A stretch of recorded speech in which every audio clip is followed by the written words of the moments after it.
The main Wheeler Navigational Lock in Florence, Alabama is dry this week, so work crews can inspect and repair underwater components. The whole reason for dewatering is to do repairs that are much needed on the underwater structure. We found several issues with the gates that we're going to be working on this dewatering, making weldable repairs and try to correct situations where we had fatigue stress in the gates that resulted in welds.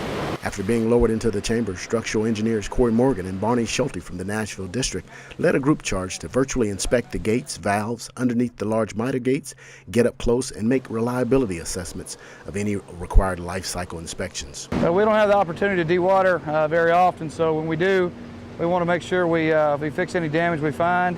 Miter gates, there's typical areas that crack every time we get down there and take a look. So we're looking at ways of doing remediation to prevent that future cracking. During the inspection of the gates, Schulte climbed inside the left front miter gate and located an area requiring attention. He then discussed its importance. The main thing that we're looking for early on is to identify any cracks that we can find in the miter gates. They tend to crack in the high stress zones and in transitions between two plates. So you'll see yellow marks in corners. Those tend to be stress concentrations, and we tend to get cracks there. So we're helping to come up with welding plans and repair plans for those cracks.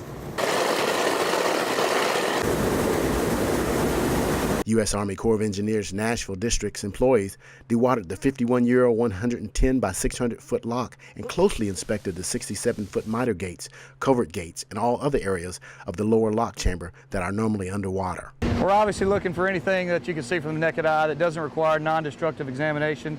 In concrete, you've got cracking, spalling, misalignment. In steel structures, you've got corrosion, cracked welds, cracked members, any type of broken anchor bolts, broken rivets, things like that. Yeah, we'll try to fix every crack identified will be repaired before we water up.